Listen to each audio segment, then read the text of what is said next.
Selamat pagi Om, Tante, apa kabar? Kalau kita lihat gambar ini kan seger gitu ya. Bapak Ibu di dalam kehidupan ini seperti kita lagi ada di Mesir. Mesir ini ada bawang putih, kemendikai, dan lain sebagainya sehingga bangsa Israel suka ada di sana meskipun ada perbudakan dan lain sebagainya. Tetapi bangsa Israel itu tinggalnya di Goshen. Nah, kita tidak tinggal di sana, kita tidak tinggal di Mesir, kita tidak tinggal di Goshen, tapi kita akan keluar dari Mesir, tapi melalui padang gurun. Nah, padang gurun ini tidak ada kehidupan. Ataupun kalau ada pun kaktus, ataupun mungkin yang kadal gurun dan lain sebagainya. Kita akan menuju ke kanan di mana di situ ada susu dan madu. Nah, saat kita tahu bahwa tujuan kita ke Kanaan, tapi kondisi sekarang kita ada di padang gurun. Tanah Goshen berbeda dengan Mesir. Orang Israel tinggal di sini. Dia mendapatkan perlindungan dari Tuhan. Tetapi bukan ini tujuannya. Nah, di kondisi Mesir ada yang namanya lembu kurus. Ini kan mirip seperti kondisi sekarang. Jadi kayak apa ya, masa kelaparan, kemudian gandum kurus. Ini lagi menggerogoti gandum-gandum yang kuat gitu ya. Nah, di Mesir pun masih ada perbudakan. Di Mesir ada 10 tulah. Loh, ini kan harus mirip seperti COVID yang seperti sekarang ini. Jadi kondisi ini tidak enak. Oleh karena itu kita pindah melalui padang gurun. Nah, saya cuma kepingin tahu mungkin Cik V atau siapa Pak Gembala bisa cerita dari Ramses itu menuju ke Yeriko atau Yerusalem itu kenapa kok harus lama dan harus lewat rute ini? Padahal kalau menurut biasa itu bisa 8 jam pakai naik mobil gitu atau 1 jam naik pesawat. Nah, saya kepingin cerita tentang padang gurun. Di Sukot ini ada kejadian yaitu ada tiang awan, jadi kita tidak kepanasan, dan ada tiang api, jadi kita tidak kedinginan tapi terang. Nah, hal apa toh, kebaikan apa yang Anda alami di dalam kehidupan ini? Kalau saya ngalami banyak orang bantu kirim obat herbal, kemudian kirim obat antivirus, kirim vitamin, ada gereja juga kirim 1 pak ini untuk dia bantu orang-orang yang kena. Terus ada orang yang kasih makan kepada orang-orang yang susah, yang lagi isoman. Waktu itu saya juga pernah mengalami, saya tanggal 20 tepatnya, istri anak saya dinyatakan positif. Setelah dinyatakan positif, saya dapat resep. Dari sekian resep, hanya 1 resep ini yang nggak ada. Sampai sekarang loh resepnya ini nggak kepake. Kenapa? Saat itu saya mencari sampai malam, saya cari di beberapa apotek nggak ketemu. Satu kali ada seseorang, Cik Debbie, istrinya Kohari, telepon. Oh, tak angkat aja. Mungkin dia lagi perlu pertolongan. Ternyata dia tanya, Joni kamu lagi di mana? Lagi di jalan, Cik. Apa yang bisa aku bantu? Padahal kan kondisiku sendiri juga perlu bantuan sebetulnya. Kamu lagi di mana? Oh, lagi di jalan, lagi cari obat, Cik. Belum dapat. Sudah, kamu pulang. Aku minta alamatmu. Aku kirim obat ini. Ini kebaikan-kebaikan yang saya alami. Kemudian ada teman yang kirim bakwan ke saya, ada teman yang kirim makanan. Sehingga dalam 2 hari ini saya tidak perlu apa ya, masak selama 2 hari. Jadi sudah tidak bingung. Makan harus dipisah, kemudian tempat tidur harus pisah, kamar mandi harus pisah. Kebaikan yang saya alami saat itu banyak.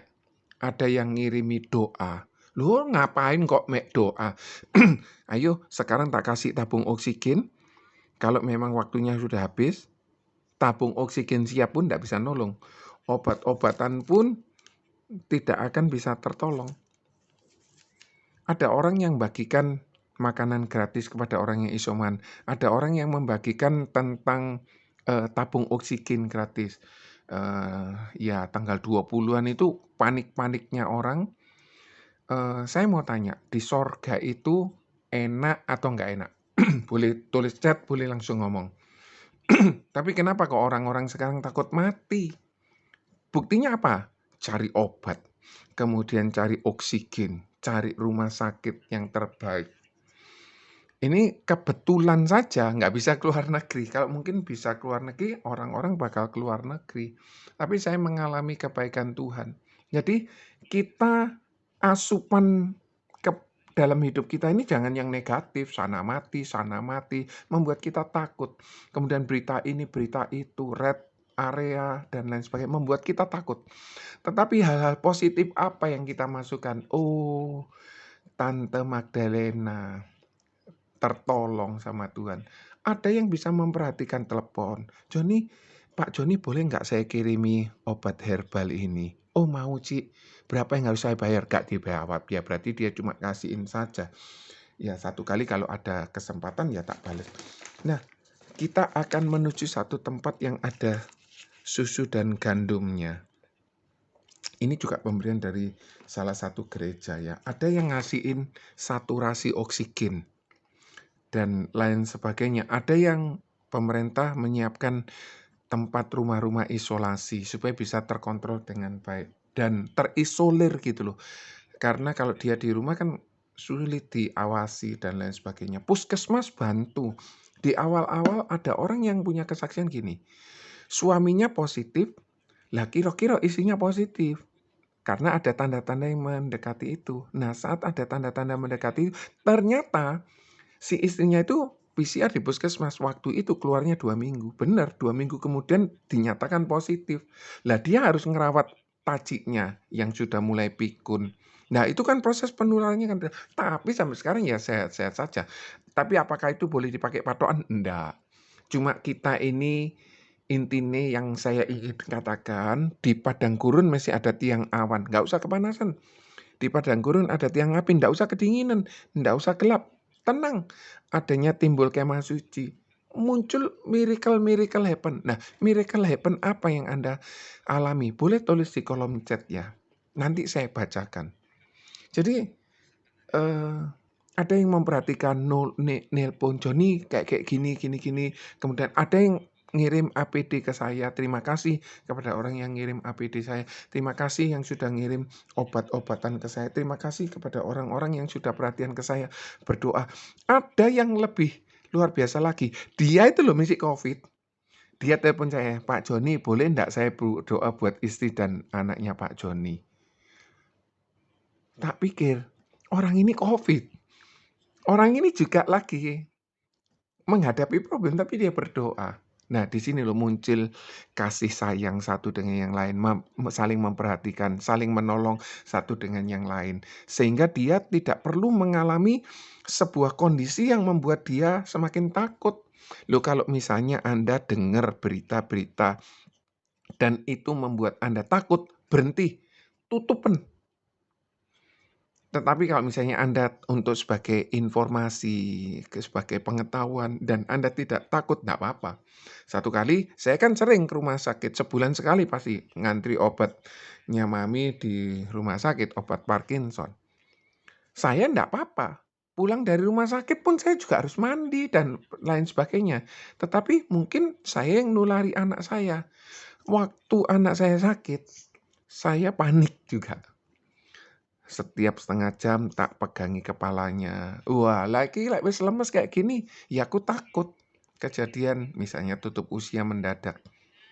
Dan singkat cerita, akhirnya diobati paracetamol, sembuh besoknya, wah enak.